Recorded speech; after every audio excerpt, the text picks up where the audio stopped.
Welcome to part 3 and the final video in this build series. The printer is working better than expected, and I've spent quite a few hours printing test prints and doing some calibrations. In this video I'll show you some of the prints and also the calibration procedures. Before we get to that, I would like to clarify a couple of details. I'm using rigid couplers in this build. In my previous video I showed some images with and some without these rigid couplers, but these are the ones I'm using. I would also like to point out that I'm using a reverse Bowden up to this large spool. I am using Orca slicer, and the slicer has some neat built-in calibration tools. You can do temperature, flow rate, pressure advance, and retraction testing, all from within the Orca slicer, which I think is a really great way of doing this. I started out by printing a temperature tower, and this is in PLA. The way this works is that the temperature will change by 5 degrees between each part of this print, and you can then have a look at what gives the best result. I'm going to print at fairly modest speeds on this printer, and I don't want to get crazy with the temperature on PLA. I decided to go for 210 degrees with this filament, and I also did a flow and retraction test. Next up, after doing pressure advance, was to try out input shaper. I have a portable input shaper I can attach to the toolhead and then connect down to the single board computer, in this case the Radxa Rock 3C. The point of doing this is to try to figure out the resonances in the printer and compensate. I'll do this the easy way by just using the shaper calibrate functionality, and you can see that there's some testing frequencies shown in the display or the console. The x-axis will start to move, and you can hear the frequency increasing.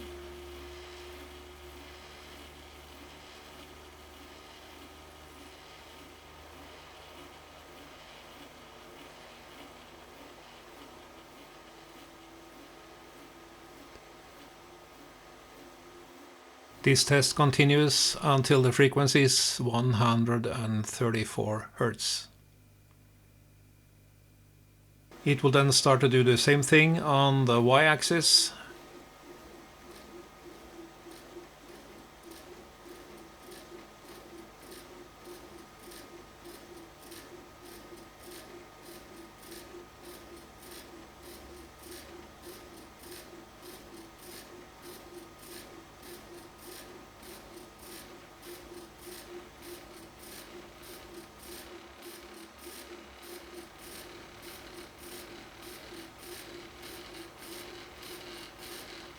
Some interesting noises right here.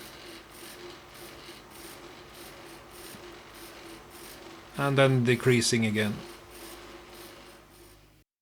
The test completes, and we can have a look at the calculation and what this suggests. You can see some of the suggestions in the console, but I will also take out the graphics for this, or the CSV file rather.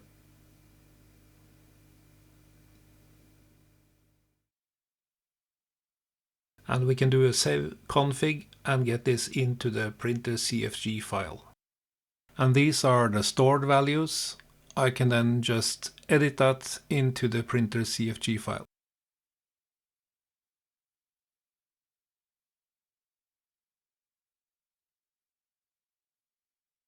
That's it. This is the graphical representation of the x-axis, and this is for the y-axis. And now on to some printing. I started out by printing some parts for the enclosure for the Voronezh 1, link in the description for that printer. And these parts are a lot larger than what I could print on my other printers. As you can see, they are covering a splice between the flex plates, but that didn't create any problems, or at least very small problems. This is the completed print, and I think this is pretty good. 0.8 and PETG, and you can see some traces of these splices between the flex plates. Next, I wanted to print some brace plates for the printer. I'm going to need 2 of these, one on each side, on the rear side of this printer, to make it stiffer. The print is nice and it's sticking well to the bed. I'm using Dimafix for this material, and I could have waited until this got cold.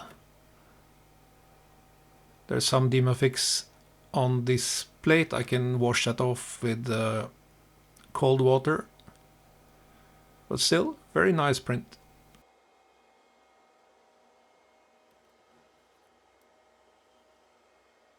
After this print, I wanted to try out to use a larger part of the build plate, and I designed this test print. It's 720 by 280, and it's just a simple frame. I didn't want to waste too much filament on this. This is PLA. I believe it's Easy Print from Prima. And again, the print quality is quite decent. I like this. The final print in this video is this submarine. This is a 16-hour print. I scaled this up by 550%. And I'm printing this in PLA with pretty modest speeds, 150 millimeters per second and 4000 acceleration. I used only 10% infill on this print. I really need a filament sponsor if I want to print these large models. And in general, I don't like to print stuff that I'm not going to use for anything. Overnight, this submarine completed. On this image you can see that I have to do something with the wire management. It's a bit messy still. Another problem with these large parts is how to get them out of the printer. If you have paid really close attention to this print, you can see that the lower parts, the first layers, are a bit more shiny than the rest. I printed those with 15 degrees too hot temperature, and that's what happens when you do that. Otherwise, I think this is a pretty good print. How to remove the supports. Supports removed, and this is what it looks like. And we can also have a look at the first layer. You can see the splices between the flex plates, but I think that's okay. So what's my next project after this one? I'm going to try to make a smaller version of this. Is 775 by 460 by 340. That's the external size of the frame. And I think that's going to be a more optimized build. Probably a bit easier to do as well. I'm planning to do a complete build series about that build.